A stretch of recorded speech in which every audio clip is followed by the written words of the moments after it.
Hello everybody, I am Jean-Baptiste Lamy from the LIMIX Research Laboratory in France, and I am going to present my work entitled Translating the OMOP CDM, the Observational Medical Outcomes Partnership Common Data Model Electronic Health Record, into an owl ontology. So in introduction, electronic health records EHR are a major progress in the storage, the transmission and the standardization of clinical patient data, but many EHR models and formats exist, and it is a huge problem for clinical research studies that aims at collecting data from many EHR. So the Odyssey community, the Observational Health Data Science and Informatics, designed the OMOP CDM model, which is a common and simple EHR model in a relational database schema, and it structures clinical data extracted from various other EHR and facilitates clinical research study. And it has been shown to have a higher coverage than other similar models. And more recently, the OMOP CDM model has been considered for decision support systems because these systems need to interface with many EHRs, for example, from hospitals, from physicians, and so on. From the other hand, formal ontologies on the semantic web permits formal reasoning and facilitates the reuse of data of knowledge. And it is now a standard for the formalization of medical knowledge, and it has been largely used in the decision support community.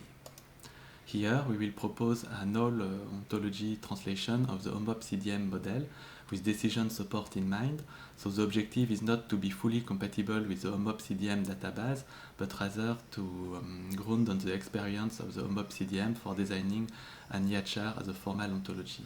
And we will focus on the clinical part of the OMOP CDM, but not the vocabulary part, because ontologies offer native support for vocabulary and inheritance. And finally, this work takes place in the ABIMED research project, which aims at designing a decision support system for polypharmacy. So, as a background, the OMOP CDM version 6 is a database model. Here you have the clinical model, which is centered on the person, which represents the patient, and the visit occurrence, which represents the visit of the patient to various health providers. So at the visit occurrence level, we have a condition occurrence corresponding to diagnostics, we have measurements such as lab tests, we have procedures occurrence and drug exposures. And the OMOP CDM model also defines higher level of abstraction with the ERA, condition ERA, drug ERA, and dose ERA, which combine several occurrences. For example, various drug exposures from the same drugs can be combined to have a single period of treatments for example, metformin. As material, we also used the Python programming language for parsing OMOP CDM, and the already ontology programming module for Python for accessing and creating all ontologies as Python objects. It can store large ontologies in an optimized quad store, and it also supports SparkQL queries and all reasoning. So if you are interested in that module, I have a book entitled Ontology with Python that has been published this year. So then in the method we translated the database to OWL using an automatic translation via Python scripts. So the translation itself is quite straightforward. One table corresponds to one class. The fields in the table were mapped to properties. So identifiers fields were mapped to object properties, and the names were changed to be more ontology friendly. For example, person ID was transformed into as person. Non-identifier fields were mapped to data properties, and the SQL data type was mapped to an XML schema data type and assigned to the range of the data property. We also designed universal class restrictions and also existential class restrictions for mandatory fields in the OMOP CDM model.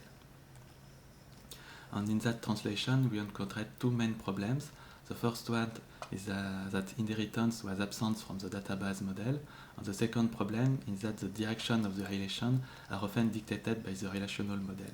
So I will come back to these problems in the results section, but I would like first to present you the resulting ontologies, which is here.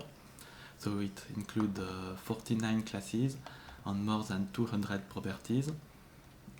And we also imported the OMOP CDM sample data, which include 1,000 patients, and it yields a quad store with about 10 million RDF triples, of which about 1/3 were for terminologies such as nomad-city and so on. And this terminology, the concept of this terminology were translated to UMLS as all classes, and then these classes were instantiated when importing the patient for representing patient conditions, drugs, and so on. So the ontology here you can see the clinical parts, which is the main, the more important part of the ontologies, and you can download it from the internet here, or you can also download the Python script to adapt it to your own usage. And if we compare the HOMOP-CDM database and the corresponding ontology, we can find two main differences. So the first differences here is that we have superclasses in the ontologies on the left and the right. So actually there is no inheritance in the database model, but there is some obvious need for inheritance. For example, both the person and the provider class have a name, a gender, and so on. So we manually added superclasses in the script, such as base person, and then properties that are common to the subclasses were automatically moved to their superclasses, such as base person. The second difference is that the relation here were reversed from the database to the ontology. So in database, the direction of the relation are often dictated by the relational model. For example, the drug era to person relation. A patient can have several drug eras, so it is a one-to-many relation, and in that case, the relational model imposes the direction of the relation. However, the other direction, from person to drug era, might be seen as more intuitive because it puts the patient at the center and the point of start. So on the contrary, ontologies support one-to-many relation in both directions. So if we consider the drug era to person direction as in the database, the same relation as person is used for drug era but also for condition era and dose era. And this is this can be a problem when querying. For example, if you want to query the drug era of a given patient X, you need two RDF triples in a SparkQL query, one for getting any object that has the has person relation with patient X, and then another RDF triples for filtering out condition era and dose era and checking that the results are drug eras. On the contrary, if we consider the patient to drug era direction, in that direction the three relations between person and era have distinct names. We have has condition era, has drug era, and has dose era, and this allows simpler SparkQL queries. And for getting the drug era of a given patient, we have only one RDF triples. Patient X has drug era, and the drug era variable is necessarily a drug era due to the range of the has drug era property. Then we asked how we can query the HOMOP-CDM database with SparkQL. So the HOMOP-CDM database is usually queried using SQL, but ontology are commonly queried with SparkQL. So we wanted to compare SparkQL to SQL in terms of expressivity and complexity. So first we looked at several queries that are proposed in the HOMOP-CDM documentation. So here is an example of queries that lists the genders and the ages of the patients having hip fractures. So we can see that the SQL query is quite complex, and in particular it has two nested queries. So the first nested query is for avoiding computing the age 3 times because it is present at various places in the query. And the second nested query is for finding all descendants of hip fractures in nomad-city. And then we translated that query in SparkQL, and we obtained the query here, which is quite simpler. And in particular, there is no need for nested queries for two reasons. First, SparkQL allows the definition of variable with the bind statement, so we can create a age variable and avoid multiple computation of age without having a nested query. And second, for getting all the descendants of hip fractures, we used the subclass of star construct, which can be used for recursivity. In terms of performance, we actually get a slightly better performance with SparkQL than with PostgreSQL database. Then we looked at guidelines, and in particular the Stop-Start V2 guideline, which is a guideline for polypharmacy in the elderly, which includes 110 rules. And we successfully implemented the 77 rules of the stop part in SparkQL.